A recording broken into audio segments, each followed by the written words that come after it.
မင်္ဂလာပါမျိုးတို့ရေဒီတစ်ခေါက်ခီးစဉ်လေးကတော့အီတလီနိုင်ငံမှာရှိတဲ့ Venice မြို့လေးကိုသွားခဲ့တဲ့ခီးစဉ်လေးပဲဖြစ်ပါတယ်လို့ဆိုတော့အီတလီကဆမ်မွန်ရဲ့ဥရောပခီးစဉ်ထဲမှာဆိုလို့ရှိရင်9နိုင်ငံမြောက်ပေါ့နော်ပထမဦးဆုံး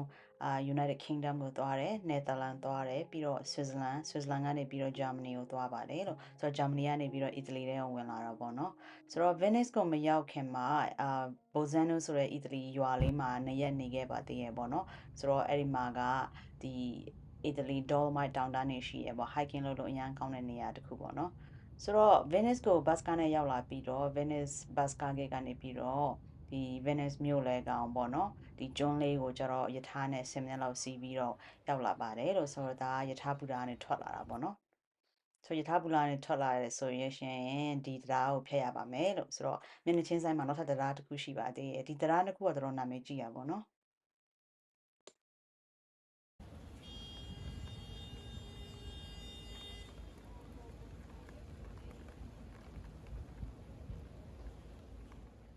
ဆိုင်မွန်ရောက်သွားတဲ့နေ့တုန်းကကျတော့မိုးအုံပြီးတော့မိုးရွာတယ်လေနော်ဒါပေမဲ့အဲ့လိုမိုးရွာနေရတော့မှ Venice ကတော်တော်လှပါတယ်လို့သူကဓာတ်ပုံကိုအရန်ရိုက်လို့ကောင်းတဲ့နေရာတစ်ခုပေါ့နော်ဆိုတော့ဓာတ်ပုံဝါသနာရှင်တွေဒီနေရာကိုခဏခဏသွားကြတာပေါ့နော်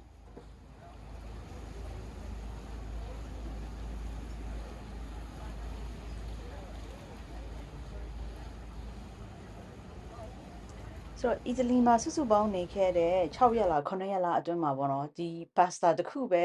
ပါဇက်တဲ့ကတွင်းတွေ့တာပေါ့နော်သူတို့အီတလီအစားအစာထဲမှာတခြားကျန်တဲ့အစားအစာတွေဆိုရင်တော့တစ်ဆက်မှမကြိုက်ပါဘူးလို့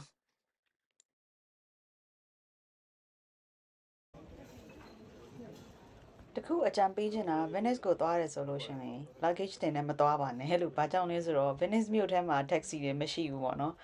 ကတော့အဲ့ luggage တွေကိုကိုယ်ပဲဆွဲရတာလေနော်ဆိုတော့တချို့နေရာတွေမှာကျတော့ဒီလေကားတွေရဲ့ဟိုတရားတွေရှိရပေါ့နော်ပြီးတော့အိမ်လမ်းကြားသလိုကျင်းကျင်းလေးတွေထဲမှာကိုယ် luggage နဲ့အဲ့လိုကြီးဆွဲရတာအဆင်မပြေဘူးပေါ့နော်ဆိုတော့ခီးသွားတဲ့သူအများစုကိုကြည့်ရင်လည်းပေါ့နော်အကုန်လုံးကကြုံဖို့အိတ်တယ်နဲ့ပေါ့နော်ဆမ်မွန်းဆိုလည်းကြုံဖို့အိတ်နဲ့ပဲသွားတာဖြစ်ပါတယ်လို့ဆိုတော့ luggage ကတော့ကိုယ်တယ်နိုင်တယ်မနိုင်တယ်ဆိုရင်တော့ယူသွားပါလို့မဟုတ်ရင်တော့ကြုံဖို့အိတ်နဲ့ပဲသွားပါလို့အကြံပေးပါတယ်လို့ဒါကတော့ဟိုတယ်ထဲကိုဝင်လာတာပေါ့နော်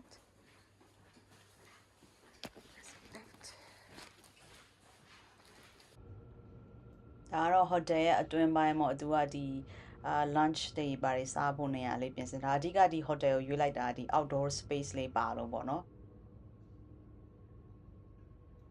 Venice ကျွန်းလေးကအရန်ကြီးကြီးတာမဟုတ်တဲ့အတွက်ကြောင့်မလို့တရက်နဲ့တညနေတယ်ဆိုလို့ရှိရင်ပေါ့နော်နေရာအားလုံးစုံအောင်ရှောက်သွားလို့ရပါတယ်လို့ဆိုဆိုင်မွန်းဆိုကြောင်ကြိုကြောင်ကြားတွေပေါ့နော်အဲ့လိုရှောက်သွားတာပေါ့ဒီလိုလူနေအိမ်နေကြားတွေမှာလည်းသူကရှောက်သွားလို့ရတယ်ပေါ့နော်အဓိကတော့ကိုက Google Map ကိုဖွင့်ထားပြီးမှ Google Map အတိုင်းသွားတာဒါတော့မှတစ်ခါလေကြာရင် Google Map ကကွက်တိမပြတဲ့အခါကျတော့လေကိုယ့်ရဲ့လမ်းအဆုံးမှာနိုင်ရန်ကြီးပိတ်နေလို့ပြန်ခောက်လာခဲ့ရလဲခဏခဏပေါ့နော်ဆိုတော့အဓိကဒီ Venice မှာသွားတဲ့အခါမှာလေကိုကဆောက်လုပ်ရေးမှာအလုပ်လုပ်နေတဲ့အတွက်ကြောင့်မလို့လားမသိဘူးကြည့်ပြီးအရန်ကြောက်တာသိလားသူတို့အဆောက်အုံတွေကြည့်ပြီးမှလေဘာကြောင့်လဲဆိုတော့ तू ကနုံးမြေပေါ်မှာဒီဟိုပြင်ပြားတွေပေါ့နော်တစ်တွေကို तू ကထည့်ပြီးတော့ဆောက်ထားတဲ့အခါကျတော့ तू ကတဖြည်းဖြည်းနဲ့အဲ့ဒီမြုပ်ကြီးကမြုပ်နေတာမြုပ်နေတဲ့အခါကျတော့လေဒီ foundation တွေကတော့ဘလို့နေမလဲတော့မသိဘူးပေါ့နော်ဆိုတော့ तू ကဆောက်ခဲ့တာလဲနှစ်ပေါင်းရာနဲ့ချီပြီဆိုတော့ဆိုင်းဘုံကတော့ကြည့်ပြီးကြောက်တာပေါ့နော်ငလင်တွေဘာတွေများလုပ်ရင်တော့ဒီအဆောက်အုံတွေအကုန်ပြိုမှာပဲပေါ့စိတ်ထဲမှာ Venice ကသွားလည်ဖို့ပဲကောင်းတယ်တကယ်နေမလားလို့ပြောရင်မနေရဲပါဘူးလို့ကြောက်တယ်လို့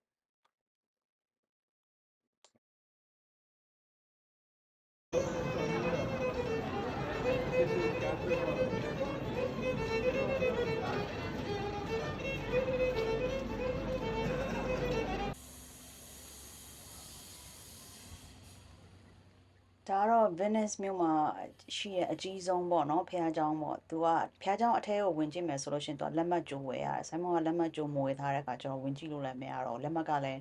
သူကတရက်အတွက်ဆိုရင်သူကရောင်းကုန်သွားတယ်နော်ဆိုတော့မြင်တဲ့အတိုင်း tourist တွေကမိုးရွာပေမဲ့လည်းမိုးကာတွေချီးရင်လည်းပေါ့နော်အဲ့မှာပြစ်သိမ့်နေတာပဲပေါ့နော်ဆိုတော့ဆိုင်းမကဟိုနာဒီနာရှောက်သွားတပ်ပုံရိုက်ပြီးတော့ပြန်လာပါတယ်လို့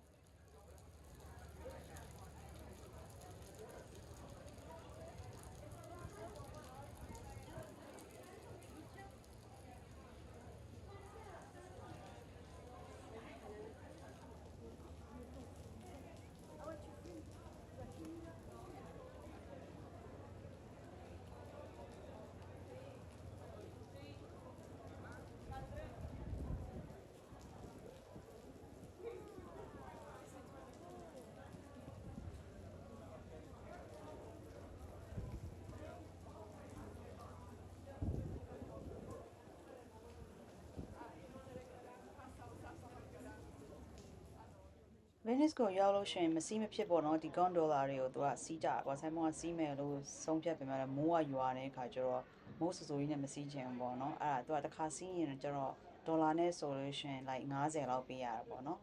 မိသားစုလိုက်ဆိုရင်တော့သူကပိုပြီးတက်တာပါတယ်လို့